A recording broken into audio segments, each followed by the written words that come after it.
This video is an extract from the Too Long Didn't Read podcast. There's a link to the full episode down below, or you can just find the podcast in your app of choice by searching for Too Long Didn't Read.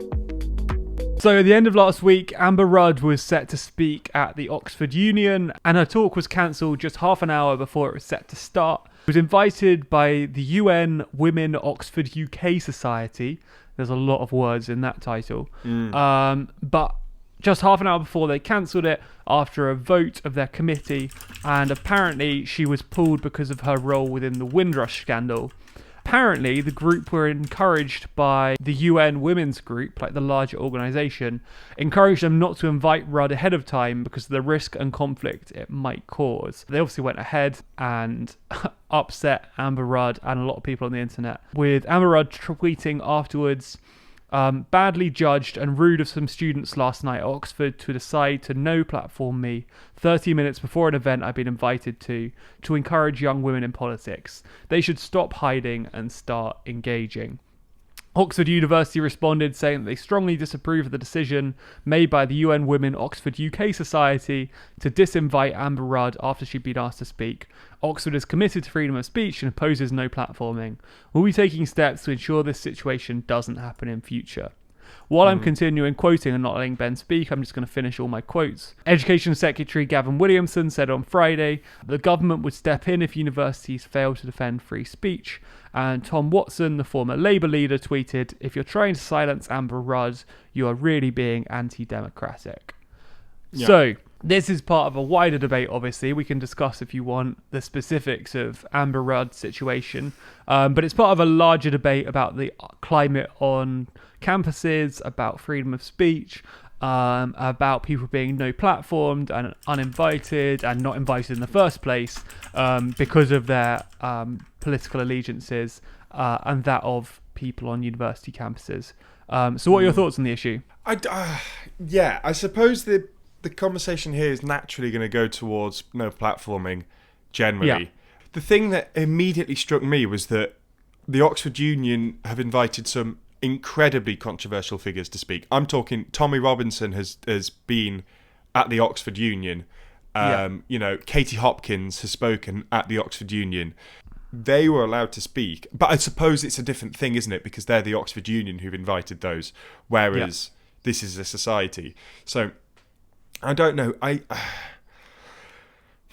I think there's certainly a conversation about freedom of speech and being able to speak to people and debate their views and being able to talk to them about their views. The thing with all of this is it's a line, and it's where you draw this line, because I don't think anybody's saying that anybody should be allowed there and anybody should be allowed to say whatever they want.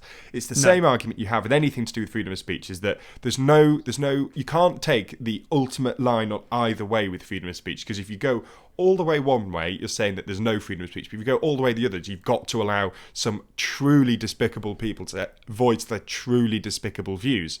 So you can't take a hard line on anything, but it's exactly where in the middle you draw that line. And that's what the debate around free speech is always and always will be about, is that exactly where should this be? I think she should be allowed to speak there, and I think that if you have an objection to what she's done, then debate that with her, speak to her about it, let her speak her side and tell her exactly why what she did was wrong. And I think that's probably a more powerful thing to do than just tell her she can't speak. I agree. There's two kind of issues here, the freedom of speech thing and the debate thing.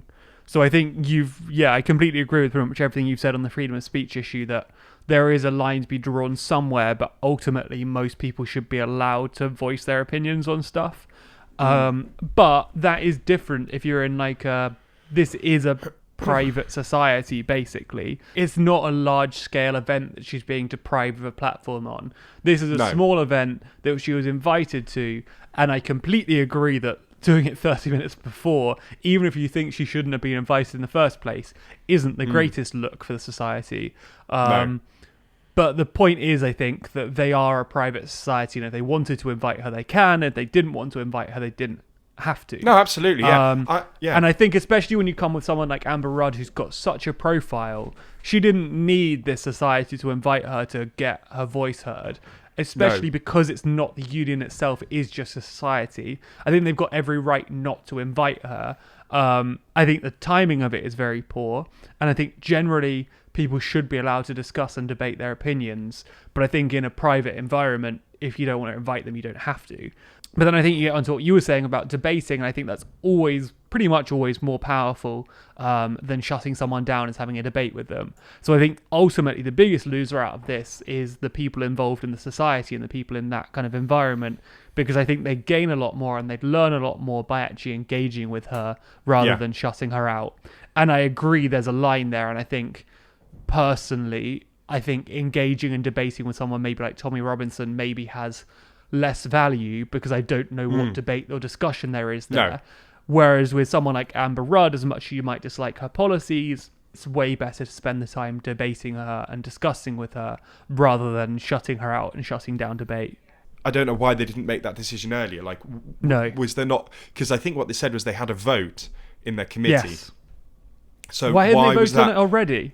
Yeah, exactly. When you invited her, was that decision not already made? Because if they hadn't invited her because they don't agree with her views, that's different. That's different story. Different. You are a society, and you can invite exactly whoever you want. Like you don't have to invite anyone. You can invite whoever you want to speak about, what you want them to speak about. Say, like, I'm assuming there's some kind of conservative society at Oxford. If I would be surprised if they were to invite John McDonnell to do a speech there, just because why would they? And they have no obligation to. They could invite Rishi and not John, and it wouldn't be a concern or a conflict of interest because they're allowed to invite whoever they want. They don't necessarily need to reflect both sides. And if they were to invite John, of course they could invite John McDonnell, and that would be, I think, a good thing for them to do, to be able to debate with him. But it's not expected. I don't feel like you have to in an environment like that. That being said, like you were saying, if it was officially sanctioned by the university and they had a policy of inviting people from all over the political divide, then of course that's different. You want to be able to show that diversity of opinion. But for a private society, a private event is a bit like, what can you do? With free speech generally, and with no platforming, it is a line, and it is a line as to who falls on each side of that line, of who should be invited and who should have a platform to speak and who shouldn't.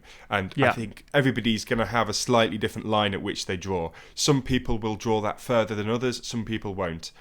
Yeah, and I think the most unhelpful part of this is that plays into the general narrative of universities and students being unnecessarily sensitive and anti-discussion and anti-democracy. And I think there's probably a debate to be had there, but I think often it's hyped up by the media as a much bigger issue than it is. And I think instances like this are perfect fuel to that kind of argument. And I think that's unhelpful for everyone. Find the full episode of this podcast linked down below, or simply by searching for Too Long Didn't Read in your podcast app of choice. Also, find more clips on this channel, subscribe and hit the bell to be notified every time we release a video.